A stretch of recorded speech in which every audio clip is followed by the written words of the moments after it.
Paterson. Thank you, Mr Acting Deputy President.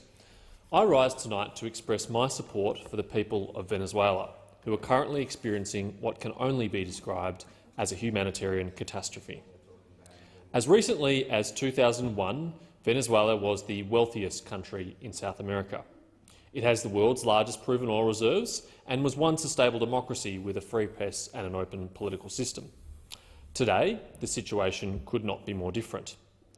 After 2 decades of Hugo Chavez and Nicolas Maduro's 21st century socialism, Venezuela can now only be described as a failed state.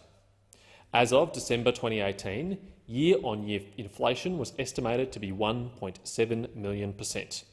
The International Monetary Fund has forecast that this will increase to 10 million% in 2019.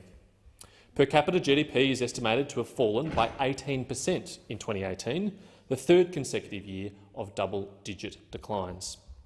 This economic instability is causing profound hardship for Venezuelans, which is why more than 3 million people, almost 10% of the population, have left the country since 2014.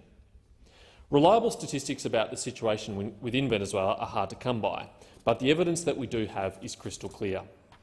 Almost 90% of the country now lives below the poverty line, and more than half of all families are unable to meet basic food needs. One university study found that the average Venezuelan had lost 11 kilos in the last year. The World Bank estimates that infant mortality has increased by almost 80% since 2010. And a 2018 survey of 104 health facilities in Venezuela showed that 79% lacked running water. When the government statistics were last released in 2017, they showed that pregnancy-related deaths had increased by 66% in the past year, cases of malaria were up 76%, and cases of the Zika virus had risen from 71 to over 59,000 in 2015 alone. The Maduro's government response to these statistics was to fire the health minister who released them. The human rights situation in Venezuela is no better. According to Human Rights Watch, no independent government institutions remain today in Venezuela to act as a check on executive power. Chavez and Maduro have stacked the courts with political cronies, jailed their political opponents and ordered violent crackdown on protesters. According to Penal Reform, a network of Venezuelan defence lawyers, there are currently 230 political prisoners in Venezuela. This includes the former opposition leader Leopoldo Lopez, who is currently serving a 13-year sentence on trumped-up charges from 2014. According to Human Rights Watch, the state's security and armed pro-government groups called collectivos have engaged in a violent crackdown against demonstrators, and security forces have engaged in serious abuses against detainees. These include severe beatings, electric shocks, asphyxiation and sexual abuse, some of which amount to torture.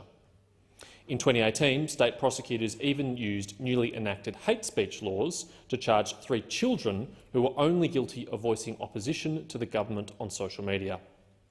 Make no mistake, this catastrophe is a direct result of the policies of both Hugo Chavez and his hand-picked successor, Nicolas Maduro.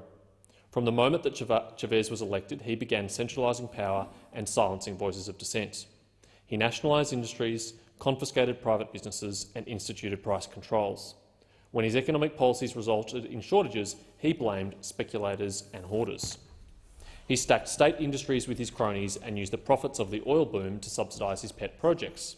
By the time oil prices fell, the economy had been so hollowed out that the once productive industries were so crippled that nothing could prevent the catastrophe that we are now witnessing. The Australian government was right to officially recognise the leader of Venezuela's National Assembly, Juan Guaido, as the interim president. Juan Guaido has a strong claim to legitimacy that rests on Articles 233, 333 and 350 of the Venezuelan Constitution. Although Maduro was re-elected in 2018, the election was widely considered as fraudulent. That's why Guaido has not only been recognised by Australia, but also the majority of the democratic world. We can only hope that the Maduro regime heeds the call of the free world and relinquishes power so that the people of Venezuela can begin the long, slow road to recovery, as so many nations, so many former socialist nations have had to do in the past. Thank you, Senator Paterson. Senator Smith.